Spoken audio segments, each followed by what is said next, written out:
Welkom bij Kikker TV. Vandaag zijn we op het Swing College in Oostburg.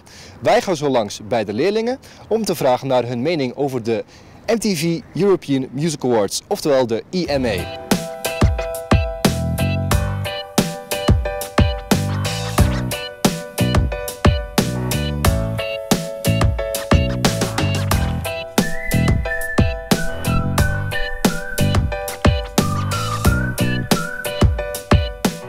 Beste video van dit jaar bij de EMA is gewonnen door Miley Cyrus met Wrecking Ball.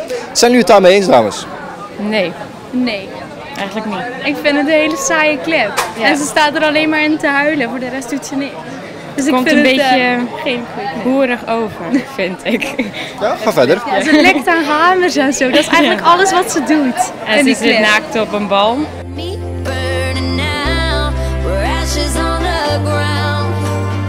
Don't you ever say. Nou, het is wel een leuk liedje, alleen ze Ja. deed wel een beetje vreemd op het podium. En ook dat clipje erbij, weet je, zo'n beetje op zo'n bal rondzwiepen, echt. Ja, en ik hoorde dat ze hamers likte en zo. Ja, het was een beetje heel raar. Ja.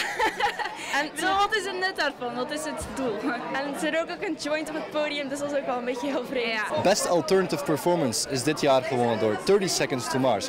Wat vind je ervan? Heel erg leuk, want het is de enige band waar ik eigenlijk voor ga kijken voor de EMA's. En ik ben best wel blij dat ze hadden gewonnen. Best Rock Performance dit jaar bij de EMA is gewonnen door Green Day. Wat vinden jullie daarvan, jongens? Ik vind dat erg terecht. Ik vind persoonlijk Green Day de beste band die er op het moment is.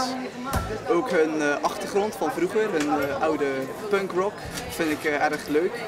Hun nieuwe rock vind ik op het moment wat minder, maar ik vind wel terecht dat ze best rock hebben gewonnen. Nog steeds wel, zeg maar. Ja, dat wel. En ben jij het daar ook mee eens? Ja, ik vind het volkomen terecht. Normaal is het ook altijd de pop en al die andere muziek, rap, die de awards winnen. En deze keer is het ook een keer rock. En dat vind ik wel goed. De beste doorbreker van dit jaar is Austin Mahoney. Wat vind je ervan? Kan je daar iets mee over vertellen? Ja, ik vind hem goed zingen, zeg maar. En ik vind dat hij het verdiend heeft. Ja? Vinden jullie dat leuk? Ja, zeker. Ja?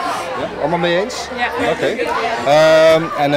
Hoe lang ken je hem al? Ga je al sinds het begin dat hij bekend is, volg je hem al sindsdien eigenlijk al? Ik denk nu een jaar of zo. Een beetje, ja, niet echt vanaf het begin, maar een beetje in de beginperiode wel. Ja. En hoe is hij bekend geworden, weet je dat? Via YouTube met allemaal covers die heeft hij erop gezet en toen is hij ontdekt. Best Female Performance, Katy Perry. Ben je het daarmee eens? Ja, want ze kan heel mooi zingen en ze heeft hele mooie liedjes. Dus. Heb je het ooit wel eens in het echt gehoord? Nee, Nee? Zou je dat graag willen? niet per se. Staat hij op je lijst van om ooit nog naartoe te gaan? Nee. Bruno Mars. Zijn nummer Locked Out of Heaven heeft het beste nummer gewonnen. Ben je het daarmee eens? Ik ken voor de rest het nummer niet, maar ja, Bruno Mars kan ook altijd goed zingen. En ik bedoel, het is altijd wel een goede zanger geweest. Dus. De meeste fans zijn toch verzameld door Tokyo Hotel. Waarom Tokyo Hotel?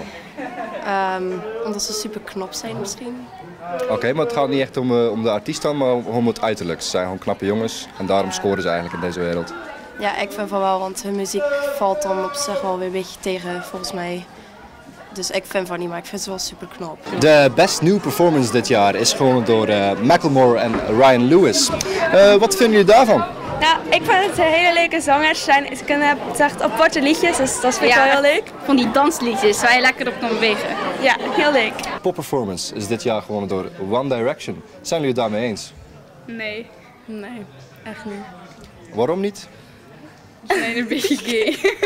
Ze zijn een beetje gay. Wat vinden jullie bijvoorbeeld van Harry Styles, die de beste look heeft gewonnen? Onterecht. Onterecht. Ja. En waarom? Zijn er andere mensen die liever had gezien als beste look? Justin Bieber. Justin Bieber, maar hij heeft al best male performance. Wat vind je daarvan? Ook goed. Dat vind je wel goed. Je bent duidelijk een Justin Bieber fan. Ja hoor. Dus zoals je ziet zijn de meningen op deze school heel erg verspreid. Bedankt voor het kijken en tot de volgende keer bij Kikker TV.